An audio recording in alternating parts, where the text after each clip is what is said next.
देखो white plate दिला हुआ है 12 किलो। कितने में लिया पर डे? कितने में लिया पर डे गाड़ी ये? 2000 रुपीज़ पर डे। ये वाइट प्लेट कभी लेने का नहीं, येलो प्लेट ही लेने का। मैंने ना लेते टाइम ही उनको बोला कि भाई ये तो white number White plate plate वाला है, ब्लैक वाला क्यों नहीं? तो बोले कोई प्रॉब्लम नहीं, आप लेके जाओ, चले जाओ। नहीं नहीं, वो सब आपको ये पुलिस पकड़े तो आप ही खाली प्रॉब्लम, गाँव का नाम खराब होता है इसके लिए। हाँ हाँ हाँ, ये सब वो कैब वो आपको पता नहीं, आपका भी मिस्टेक नहीं है, बट इन लोगों ने बराबर से गाड़ी देना चाहिए ना। Exactly.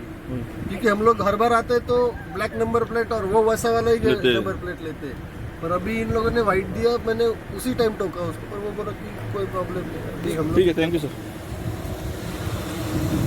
This is given by Nexo cab. Nexo cab.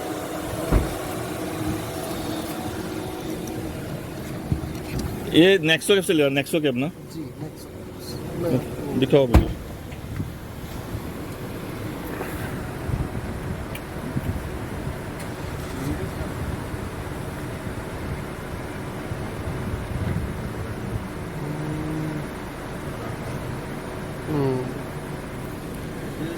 Chat B सगळ्या सपोर्ट आहे। Okay sir, thank you.